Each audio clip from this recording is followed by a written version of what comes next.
অক্টোবৰৰ পৰা আৰম্ভ হ'ব ৰাইট টু পাব্লিক সাৰ্ভিস আয়োগ। কামৰ ক্ষেত্ৰত চৰকাৰী কৰ্মচাৰীয়ে আয়োগক দিব পাৰিব অভিযোগ।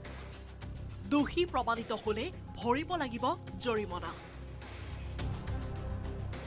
ৰাজ্যৰ চৰকাৰী কৰ্মচাৰীয়ে ৰাইজৰ কাম নকৰাৰ অভিযোগ বহুদিনীয়া।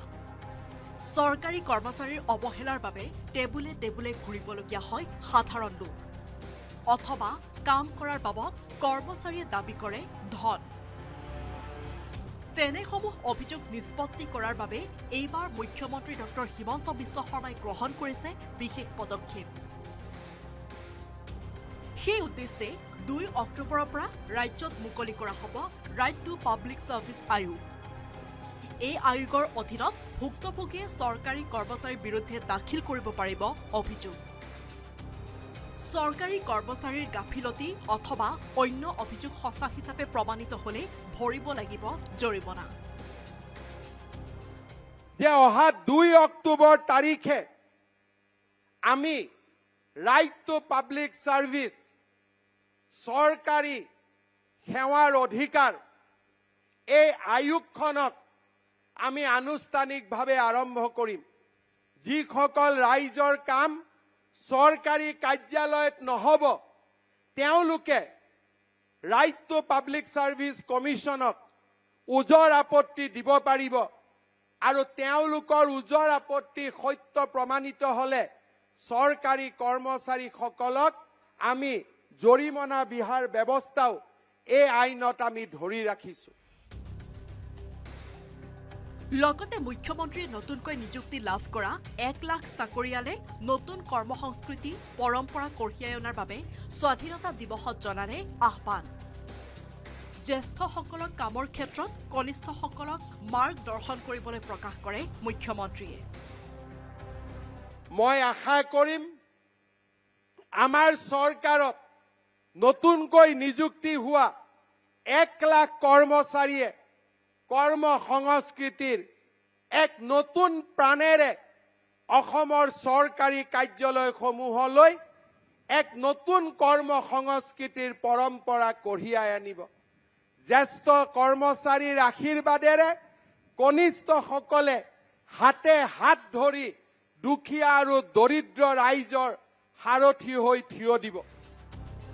চৰকাৰী চাকৰিত কেৱল খিলঞ্জীয়া নিযুক্তি লাভ কৰাৰ ক্ষেত্ৰত শীঘ্ৰে বিশেষ ব্যৱস্থা কৰিব ৰাজ্য চৰকাৰে।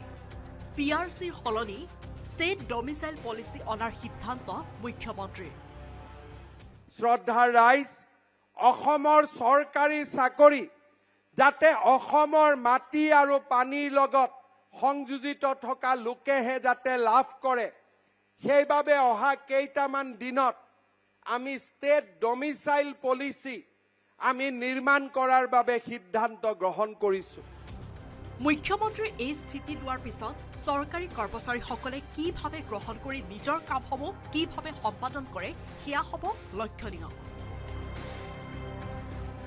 কেমেৰাত সঞ্জয় বৰাৰ সহযোগত হীৰকজ্যোতি মালাকাৰৰ report, news 18 Assam North east.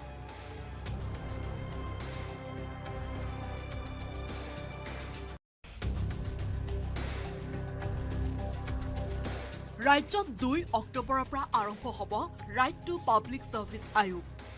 কামৰ ক্ষেত্ৰত চৰকাৰী কৰ্মচাৰীয়ে আয়োগক দিব পাৰিব অভিযোগ। দোষী প্ৰমাণিত হলে ভৰিব লাগিব জৰিমনা। ৰাজ্যৰ চৰকাৰী কৰ্মচাৰীয়ে ৰাইজৰ কাম নকৰাৰ অভিযোগ বহুদিনীয়া। চৰকাৰী কৰ্মচাৰীৰ অৱহেলাৰ বাবে টেবুলে টেবুলে ঘূৰিবলগীয়া হয় সাধাৰণ লোক, অথবা কাম কৰাৰ বাবদ কৰ্মচাৰীয়ে দাবী কৰে ধন।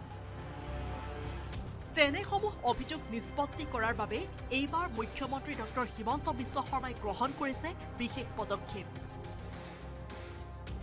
সেই উদ্দেশ্যে 2 অক্টোবৰৰ পৰা ৰাজ্যত মুকলি কৰা হ'ব ৰাইট টু পাব্লিক সাৰ্ভিস আয়োগ। এই আয়োগৰ অধীনত ভুক্তভোগীয়ে চৰকাৰী কৰ্মচাৰীৰ বিৰুদ্ধে দাখিল কৰিব পাৰিব অভিযোগ। চৰকাৰী কৰ্মচাৰীৰ গাফিলতি অথবা অন্য অভিযোগ সঁচা হিচাপে প্ৰমাণিত হলে ভৰিব লাগিব জৰিমনা। যে অহা 2 অক্টোবৰ তাৰিখে আমি ৰাইট টু পাব্লিক সাৰ্ভিস চৰকাৰী সেৱাৰ অধিকাৰ এই আয়োগখনক আমি আনুষ্ঠানিকভাৱে আৰম্ভ কৰিম। যিসকল ৰাইজৰ কাম চৰকাৰী কাৰ্যালয়ত নহ'ব তেওঁলোকে ৰাইট টু পাব্লিক চাৰ্ভিচ কমিশ্যনক ওজৰ আপত্তি দিব পাৰিব আৰু তেওঁলোকৰ ওজৰ আপত্তি সত্য প্ৰমাণিত হ'লে চৰকাৰী কৰ্মচাৰীসকলক আমি জৰিমনা বিহাৰ ব্যৱস্থাও এই আইনত আমি ধৰি ৰাখিছোঁ। লগতে মুখ্যমন্ত্ৰীয়ে নতুনকৈ নিযুক্তি লাভ কৰা 1 লাখ চাকৰিয়ালে নতুন কৰ্মসংস্কৃতি পৰম্পৰা কঢ়িয়াই অনাৰ বাবে স্বাধীনতা দিৱসত জনালে আহ্বান। জ্যেষ্ঠসকলক কামৰ ক্ষেত্ৰত কনিষ্ঠসকলক মাৰ্গদৰ্শন কৰিবলৈ প্ৰকাশ কৰে মুখ্যমন্ত্ৰীয়ে। মই আশা কৰিম আমাৰ চৰকাৰত নতুনকৈ নিযুক্তি হোৱা 1 লাখ কৰ্মচাৰীয়ে কৰ্ম সংস্কৃতিৰ এক নতুন প্ৰাণেৰে অসমৰ চৰকাৰী কাৰ্যালয়সমূহলৈ এক নতুন কৰ্ম সংস্কৃতিৰ পৰম্পৰা কঢ়িয়াই আনিব। জ্যেষ্ঠ কৰ্মচাৰীৰ আশীৰ্বাদেৰে কনিষ্ঠসকলে হাতে হাত ধৰি দুখীয়া আৰু দৰিদ্ৰ ৰাইজৰ সাৰথি হৈ থিয় দিব। চৰকাৰী চাকৰিত কেৱল খিলঞ্জীয়া নিযুক্তি লাভ কৰাৰ ক্ষেত্ৰত শীঘ্ৰে বিশেষ ব্যৱস্থা কৰিব ৰাজ্য চৰকাৰে। PRCৰ সলনি ষ্টেট ডমিচাইল পলিচি অনাৰ সিদ্ধান্ত মুখ্যমন্ত্ৰীৰ। শ্ৰদ্ধাৰ ৰাইজ, অসমৰ চৰকাৰী চাকৰি যাতে অসমৰ মাটি আৰু পানীৰ লগত সংযোজিত থকা লোকেহে যাতে লাভ কৰে, সেইবাবে অহা কেইটামান দিনত আমি ষ্টেট ডমিচাইল পলিচি আমি নিৰ্মাণ কৰাৰ বাবে সিদ্ধান্ত গ্ৰহণ কৰিছোঁ। মুখ্যমন্ত্ৰীৰ এই স্থিতি লোৱাৰ পিছত চৰকাৰী কৰ্মচাৰীসকলে কিভাৱে গ্ৰহণ কৰি নিজৰ কামসমূহ কিভাৱে সম্পাদন কৰে সেয়া হ'ব লক্ষণীয়। কেমেৰাত সঞ্জয় বৰাৰ সহযোগত হীৰকজ্যোতি মালাকাৰৰ report, news 18 Assam North east.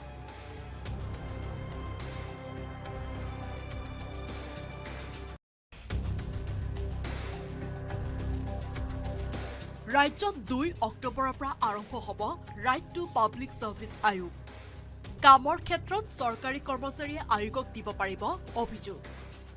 দোষী প্ৰমাণিত হ'লে ভৰিব লাগিব জৰিমনা। ৰাজ্যৰ চৰকাৰী কৰ্মচাৰীয়ে ৰাইজৰ কাম নকৰাৰ অভিযোগ বহুদিনীয়া। চৰকাৰী কৰ্মচাৰীৰ অৱহেলাৰ বাবে টেবুলে টেবুলে ঘূৰিবলগীয়া হয় সাধাৰণ লোক, অথবা কাম কৰাৰ বাবদ কৰ্মচাৰীয়ে দাবী কৰে ধন। তেনেসমূহ অভিযোগ নিষ্পত্তি কৰাৰ বাবে এইবাৰ মুখ্যমন্ত্ৰী ডক্টৰ হিমন্ত বিশ্ব শৰ্মাই গ্ৰহণ কৰিছে বিশেষ পদক্ষেপ। সেই উদ্দেশ্যে 2 অক্টোবৰৰ পৰা ৰাজ্যত মুকলি কৰা হ'ব ৰাইট টু পাব্লিক চাৰ্ভিচ আয়োগ। এই আয়োগৰ অধীনত ভুক্তভোগীয়ে চৰকাৰী কৰ্মচাৰীৰ বিৰুদ্ধে দাখিল কৰিব পাৰিব অভিযোগ। চৰকাৰী কৰ্মচাৰীৰ গাফিলতি অথবা অন্য অভিযোগ সঁচা হিচাপে প্ৰমাণিত হ'লে ভৰিব লাগিব জৰিমনা। যে অহা 2 অক্টোবৰ তাৰিখে আমি ৰাইট টু পাব্লিক চাৰ্ভিচ চৰকাৰী সেৱাৰ অধিকাৰ এই আয়োগখনক আমি আনুষ্ঠানিকভাৱে আৰম্ভ কৰিম। যিসকল ৰাইজৰ কাম চৰকাৰী কাৰ্যালয়ত নহ'ব তেওঁলোকে ৰাইট টু পাব্লিক চাৰ্ভিচ কমিশ্যনক ওজৰ আপত্তি দিব পাৰিব আৰু তেওঁ